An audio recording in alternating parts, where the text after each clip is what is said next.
Digital युग में जो है अब अकाउंट से पैसा ट्रांसफर करना भी आसान हो चुका है। और जब से यूपीआई मतलब यूनिफाइड पेमेंट इंटरफेस आया है, तब से तो जो है फाइनेंशियल जगत में और डिजिटल जगत में एक नई क्रांति आई है। हम आसानी से जो है अपने अकाउंट से पैसा ट्रांसफर कर देते हैं। लेकिन दोस्तों सावधान दोस्तों, कई बार जो है गलत यूपीआई आईडी डालने से हमारा पैसा गलत खाते में चला जाता है।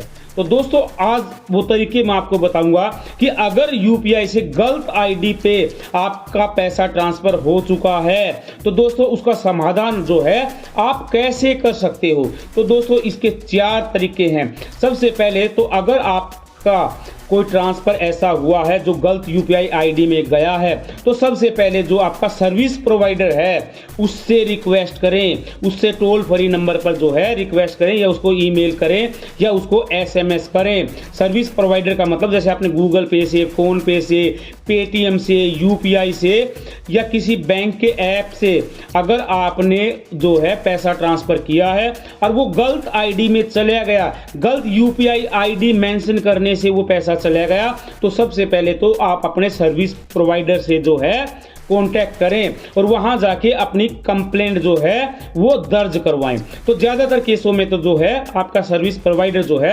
आपका समाधान कर देता है। अगर उससे भी समाधान नहीं होता तो आप अपनी कंप्लेंट को फ्लैग करवा सकते हो एनपीसीआई के पोर्टल पर जाके।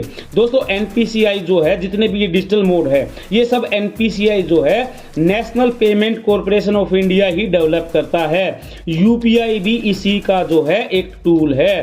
तो आप एनपीसीआई की वेबसाइट पे जाके, उसके पोर्टल पे जाके अपनी कंप्लेंट को फ्लैग करवा सकते हो, दर्ज करवा सकते हो।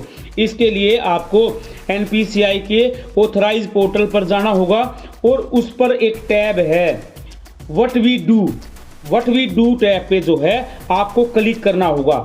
वहां पे जो है एक ऑप्शन खुल के आएगा यूपीआई। आप उस यूपीआई पर जो है टैप करेंगे। उसके बाद एक डिस्प्यूट रिड्रेसल मैकेनिज्म नाम का जो है एक टैब आएगा, उस पे आपको टैप करना होगा। वहां पे आपने जो यूपीआई आईडी डाली है, जो ट्रांजैक्शन आईडी आपकी है, मतलब जो यूपीआई ट्रांजैक्शन आईडी है, आपका जो वर्चुअल एड्रेस है, वीपीए है, आपका अमाउंट कितना था, किस डेट को आपने किया था, ईमेल वगैरह, मोबाइल वगैरह जो है आप वहां पे दर्ज करके जो है अपनी कंप्लेंट को जो है सबमिट कर सकते हो।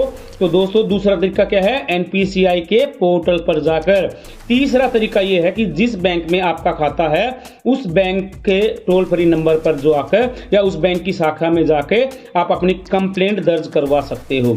अगर इन तीनों तरीकों से, मतलब आपने सर्विस प्रोवाइडर को लिखा, आपने एनपीसीआई को लिखा, आपने बैंक को लिखा, अगर 30 दिन में आपका समाधान नहीं होता है तो दोस्तों आप बैंकिंग ओम्बुड्समैन में, बैंकिंग लोकपाल के पास भी जाकर इस बैंक की, इस सर्विस प्रोवाइडर की शिकायत कर सकते हो।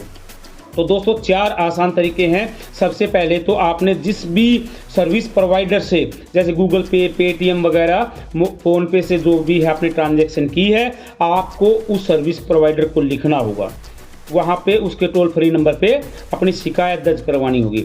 अगर वहाँ से समाधान नहीं होता तो आप एनपीसीआई की साइट पर जाके, उसकी ऑथराइज वेबसाइट पर जाके आप अपनी कंप्लेंट दर्ज करवा सकते हो। तीसरा, जिस बैंक में आपका खाता है वहाँ जाके आप अपनी कंप्लेंट जो है दर्ज करवा सकते हो या उसके टोल फ्री पे जो है अपनी कंप्लेंट को फ्लैग करवा सकते हो। और चौथा तरीका है, जब तीनों तरीके आपके फेल हो जाएं तो 30 दिन के अंदर आपको बैंक से या उस सर्विस प्रोवाइडर से जवाब ना मिले तो दोस्तों आप बैंकिंग लोकपाल में, बैंकिंग ओम्बुड्समैन में जाकर शिकायत कर सकते हो। निश्चित ही आपका समाधान होगा। ओम वित्ताय नमः। दोस्तों अगर वीडियो पसंद आया हो तो चैनल को लाइक कर दो, शेयर कर दो, सब्सक्राइब कर दो, क्योंकि जहां वित्त है वहां वित्त कुंड है। ओम वित्ताय नमः। राम राम भाइयों।